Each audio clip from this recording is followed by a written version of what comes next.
I was sitting at my desk in the co-working space, staring at the monthly budget spreadsheet. The numbers blurred together, a sea of red and black that refused to make sense. Around me, the low hum of keyboards and hushed conversations filled the air, but I was barely aware of it. My coffee had gone cold, and my neck ached from hunching over the screen. Then my phone buzzed. I glanced at it, frowning. An unknown number. I almost didn't answer who calls anymore, but something made me pick it up. "Ryan?" a voice asked. It was cold, clinical, like a doctor delivering bad news. "Yeah, who's this?" "This is attorney Mark Harris. I'm representing a client who has some information you might find troubling." My stomach dropped. I sat up straighter, my fingers tightening around the phone. What kind of information? There was a pause, like he was choosing his words carefully. "It's about your wife, Grace. She's been having an affair with my client's husband." The words hit me like a punch to the gut. I couldn't breathe. My hands were shaking so badly I almost dropped the phone. "What?" "I'm sorry to be the one to tell you this, but it's true." My mind raced, trying to make sense of what he was saying. Grace? My Grace? The woman I'd built a life with? The woman I trusted more than anyone? It couldn't be true. It had to be a mistake. Who is he?" I managed to choke out. "Justin Miller. I thought you should know." I don't remember hanging up. I don't remember leaving the co-working space or getting into my car. All I remember is the bottle of whiskey in my hand and the burning in my throat as I drank. And drank. And drank. The world blurred around me. The co-working space, the budget, the cold coffee. It all faded into the background. All that was left was the crushing weight of betrayal. I felt like I was drowning, like the ground had been ripped out from under me. I thought about Grace, her laugh, her smile, the way she looked at me just that morning as she left for work. Had it all been a lie? Had she been lying to me this whole time? The bottle was half empty by the time I realized I was crying.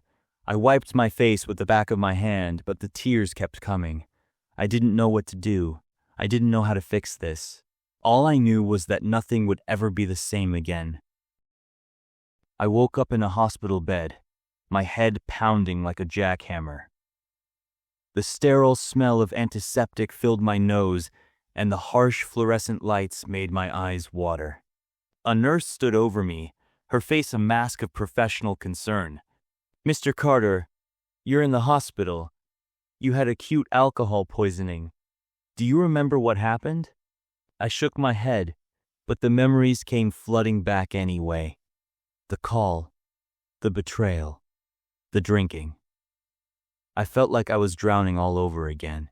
The nurse said something else, but I wasn't listening. My mouth was dry, my throat raw. I tried to sit up, but a wave of nausea forced me back down. "Take it easy," the nurse said, placing a hand on my shoulder. "You've been through a lot." "Yeah, no kidding." Grace showed up later that day. She looked like hell pale, tired, her eyes red from crying. She hesitated in the doorway, like she wasn't sure she was welcome. "Ryan," she said softly, stepping into the room. I turned my head away, staring at the wall. I couldn't look at her. Not yet. She pulled a chair up to the bed and sat down, reaching for my hand. I pulled away, my jaw tightening. "Ryan, I'm so sorry," she said, her voice breaking. "Sorry?" I spat, finally looking at her. "You're sorry? You destroyed our marriage, Grace. You destroyed me." She flinched, like I'd slapped her. "I know I messed up. I know I hurt you, but I never meant for this to happen." "What did you think was going to happen?" I demanded, my voice rising. "Did you think I'd just be okay with it? Did you think I wouldn't find out?" She started to cry, her shoulders shaking. "I don't know what I thought. I wasn't thinking. I was stupid and selfish, and I hate myself for what I did. I wanted to believe her. I wanted to believe that she was sorry, that she regretted it. But the pain was too fresh, too raw. "Who is he?" I asked, my voice cold. Grace hesitated, wiping her eyes. "Justin. His name is Justin." "And how long has this been going on?" She looked down at her hands. "A few months." "A few months. Months of lies, of pretending everything was fine. Months of me being clueless, oblivious." "Why?" I asked, my voice barely above a whisper. "Why did you do it?" Grace shook her head, tears streaming down her face. "I don't know. I was lonely. You were always working, and I don't know. It was a mistake, Ryan. A huge, horrible mistake.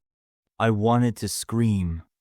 I wanted to throw something, to break something, but I was too tired, too empty." "Get out," I said, turning my head away again. "Ryan, please." "Get out," I shouted, my voice cracking. Grace stood up, her chair scraping against the floor. She hesitated for a moment, like she was going to say something else, but then she turned and walked out of the room. I lay there, staring at the ceiling, my chest aching.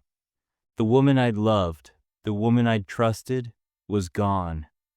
All that was left was this stranger, this liar. The divorce was quick. We didn't have much in the way of assets, and there were no kids to fight over. It should have been a clean break, but it wasn't. Not for me. I moved out of our apartment and into a cheap studio on the other side of town. I threw myself into my work, trying to drown out the pain with long hours and endless tasks.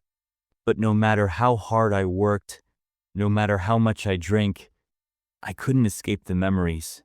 Grace's laugh, her smile, the way she'd looked at me like I was the only person in the world. It was all a lie. The co-working space became my sanctuary. It was the one place where I could shut out the world and focus on something other than the mess my life had become. The hum of keyboards, the occasional clatter of a coffee cup, the low murmur of conversation was all white noise to me, a comforting background to my work. I arrived early every morning, before most of the other members showed up, and stayed late into the night. The budget spreadsheets, the client reports, the endless emails, they were my escape. If I kept my mind busy enough, I could almost forget about Grace. Almost. It was there that I met Naomi. She was a freelance graphic designer, one of the regulars at the space. I'd seen her around before. She had a habit of working at the table by the window, her laptop covered in stickers, a giant mug of tea always within reach. But we'd never really talked. That changed one rainy afternoon. I was sitting at my usual spot, staring at a spreadsheet that refused to make sense, when Naomi walked over. "Hey," she said, setting a cup of coffee down in front of me. "You look like you could use this." I blinked up at her, surprised. Thanks." She smiled. A warm, genuine smile that caught me off guard. "No problem. You've been here since, 7 a.m.? I figured you could use a pick-me-up." I glanced at the clock on my laptop. It was almost 3 p.m. "Yeah," I said, running a hand through my hair. "I guess I lost track of time." Naomi chuckled. "Happens to the best of us. Mind if I join you?" I hesitated for a moment, then gestured to the empty chair across from me. "Sure." She sat down, pulling her laptop out of her bag. "I'm Naomi, by the way." "Ryan," I said, taking a sip of the coffee. It was good strong, with just the right amount of cream. We worked in silence for a while, the rain tapping against the windows. But every now and then, Naomi would glance up from her screen and make a comment about the weather, about a client who was driving her crazy, about the terrible music playing over the speakers. It was nice. Over the next few weeks, we started talking more. She'd bring me coffee in the afternoons, and I'd help her troubleshoot tech issues with her design software. We'd grab lunch together sometimes, or sit outside on the patio when the weather was nice. One day, she asked me about Grace. We were working late, the co-working space nearly empty, when she turned to me and said, "Can I ask you something?" I looked up from my laptop. "Sure." "What happened with your wife?" The question caught me off guard. I hadn't talked about Grace with anyone, not really. But there was something about Naomi, something about the way she looked at me, that made me want to tell her. So I did. I told her about the call from the attorney, about Grace's affair, about the divorce. I told her about the drinking, the hospital, the empty apartment. I told her everything. When I was done, Naomi was quiet for a long time. Then she reached over and placed a hand on mine. "I'm so sorry, Ryan," she said softly. I shrugged, trying to play it off like it didn't matter. "It is what it is." But Naomi wasn't having it. "No, it's not. What she did to you, it's not okay. You didn't deserve that." Her words hit me harder than I expected. I felt something crack inside me, something I'd been holding together for months. I don't know how to move on," I admitted, my voice barely above a whisper. Naomi squeezed my hand. "You don't have to figure it out all at once. Just take it one day at a time." I looked at her, really looked at her, and for the first time in a long time, I felt seen. After that, things changed between us. We started spending more time together, not just at the co-working space, but outside of it too.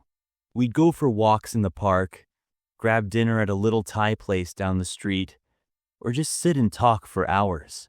Naomi had been through her own share of heartbreaker. X had cheated on her too. There was something about her that made me feel safe, like I could let my guard down just a little. And before I knew it, I was starting to feel something I hadn't felt in a long time. Hope. Then Grace showed up. I was at the co-working space, working on a client report, when I heard her voice.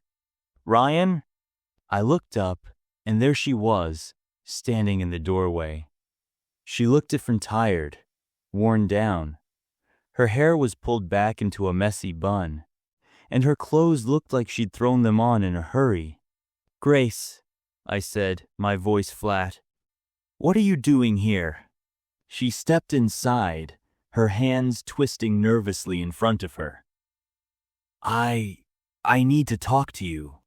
I glanced around the room. A few people were looking our way, curious. I didn't want to make a scene. "Fine," I said, standing up. "Let's go outside."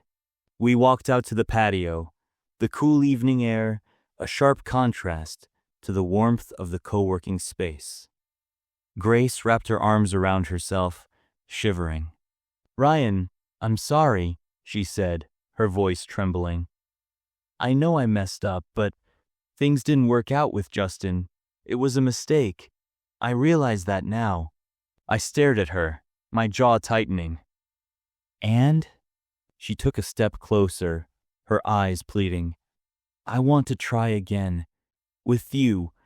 I know I don't deserve it, but I love you, Ryan. I always have." I shook my head, taking a step back. "Grace, it's over. You made sure of that." Her face crumpled, and she started to cry. "Please, Ryan. I'll do anything. I'll go to counseling. I'll quit my job, whatever it takes. Just give me another chance." I felt a pang of guilt, but I pushed it down. "Grace, you can't just undo what you did. You can't just show up here and expect me to forgive you." She reached out, trying to take my hand, but I pulled away. "Ryan, please," she begged, her voice breaking. "I can't lose you." I took a deep breath, trying to keep my emotions in check. You already did. She started to cry harder, her shoulders shaking. I wanted to feel something, anger, sadness, anything, but all I felt was tired. Go home, Grace, I said, turning away. There's nothing left to say. She didn't leave right away. I could hear her crying behind me, but I didn't turn around. Eventually, I heard her footsteps as she walked away. I stayed outside for a while, staring up at the sky. The stars were out, bright and cold. I felt empty. Grace started showing up more after that. At the co-working space, at my apartment, even at the coffee shop down the street. She'd beg me to talk to her, to give her another chance. It was exhausting. One day, she cornered me in the break room. Ryan, please, she said, her eyes filled with tears. I know I messed up, but we can fix this. We can start over. I shook my head, my patience wearing thin. Grace, it's over. You made sure of that. She started to cry, but I walked away. I couldn't do this anymore. I couldn't keep reliving the past. But Grace wasn't the only one who couldn't let go. It was late, well past midnight, and the co-working space was nearly empty. I was at my desk, trying to finish a project that was due the next morning, when the door slammed open. I looked up, startled, and saw Justin standing in the doorway. He was drunk, his face flushed, his eyes bloodshot, his movements unsteady. Ryan Carter, he slurred, pointing a finger at me. You think you can just steal my girl and get away with it? I stood up slowly, my heart pounding. Justin, you need to leave. He staggered toward me, his fists clenched. You think you're so smart, don't you? Well, you're not. You're nothing. I held up my hands, trying to defuse the situation. Justin, calm down. Let's talk about this. But he wasn't listening. He lunged at me, swinging wildly. I ducked, his fist grazing the side of my head. You ruined everything, he shouted, swinging again. This time, I wasn't fast enough. His fist connected with my jaw, sending me stumbling back into the desk. Pain shot through my face, and I tasted blood. Justin, stop, I shouted, trying to push him away. But he was too strong, too angry. He grabbed me by the shirt, slamming me against the wall. You think you can just take her from me? He snarled, his breath hot and sour. She's mine. I struggled against him, but he was too heavy, too drunk to feel pain. I managed to get a hand free and swung, hitting him in the side of the head. He staggered back, giving me just enough room to slip out of his grip. Justin, this isn't going to solve anything, I said, trying to catch my breath. But he wasn't listening.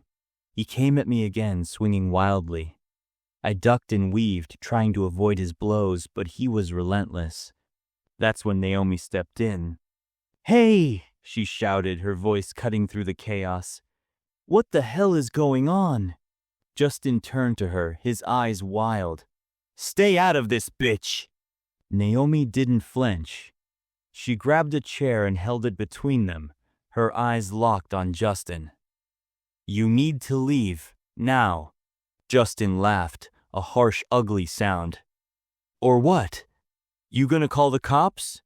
Yes, Naomi said, her voice steady. And I'm going to make sure they throw the book at you. Justin hesitated, his eyes flicking between Naomi and me. Then, with a growl, he turned and stormed out of the room, slamming the door behind him. I sagged against the wall, my legs shaking. Naomi was at my side in an instant, her hands on my shoulders. Are you okay? She asked, her voice filled with concern. I nodded, though my jaw was throbbing and my head was spinning. Yeah, I think so.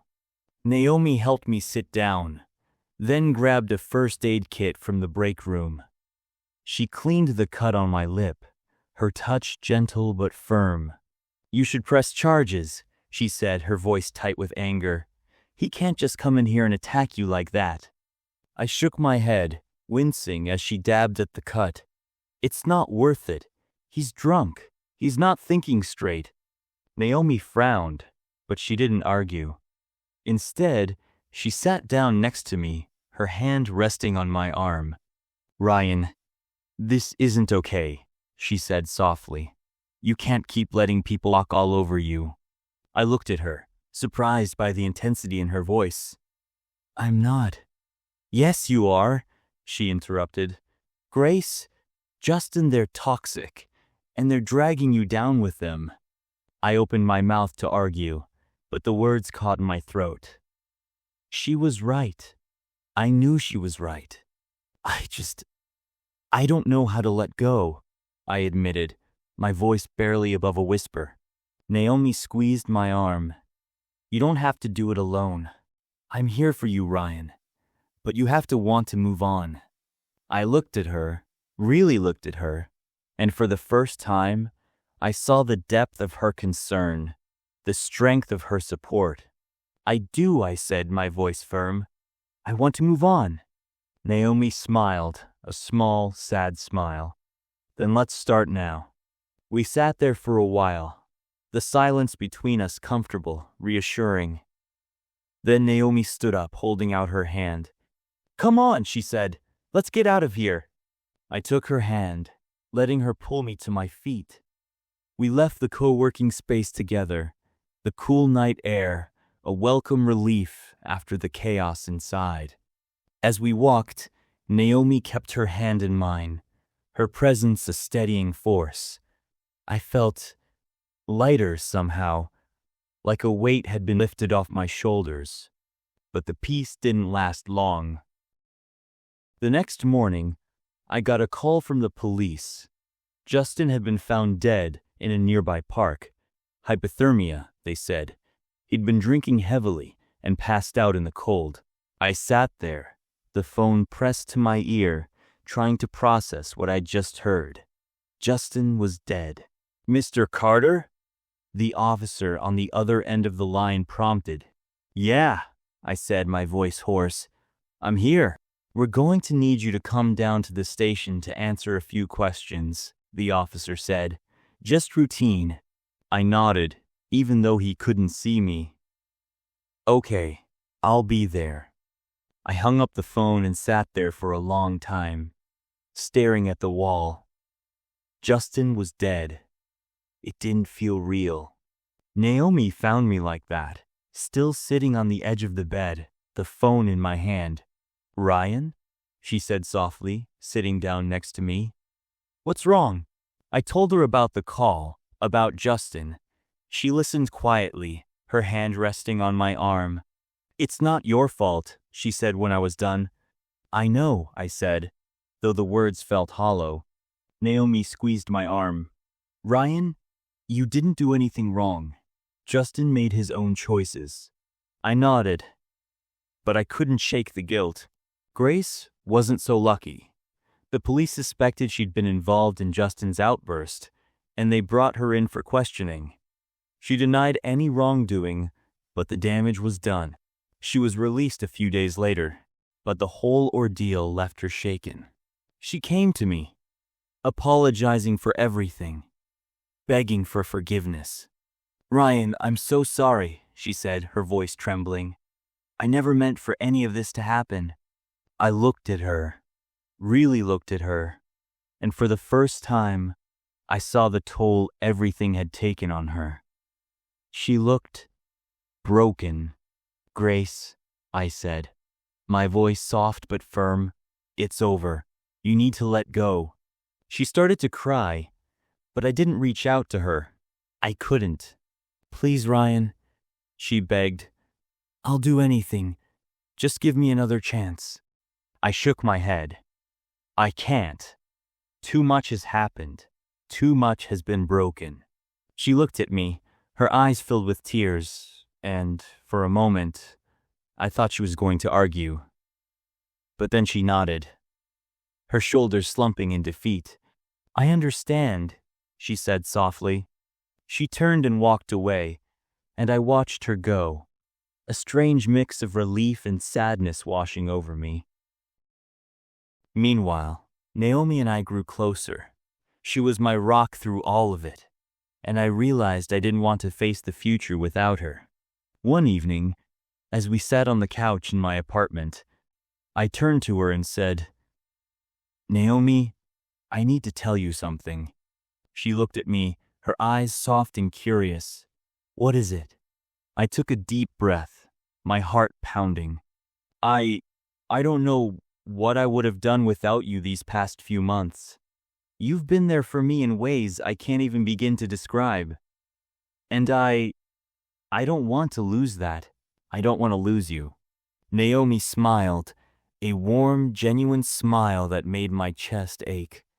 "Ryan, you're not going to lose me. I'm not going anywhere." I reached out, taking her hand in mine. "Naomi, I think I'm falling in love with you." Her eyes widened, and for a moment, I thought I'd made a mistake. But they leaned in, her lips brushing against mine in a soft, tender kiss. "I think I'm falling in love with you too," she whispered when she pulled away. I felt a wave of relief wash over me, followed by a sense of peace I hadn't felt in a long time. The story ends with me walking out of the co-working space, hand in hand with Naomi. For the first time in a long time, I felt like I was moving forward instead of looking back. The past still hurt, but it didn't define me anymore. I had a second chance, and I wasn't going to waste it.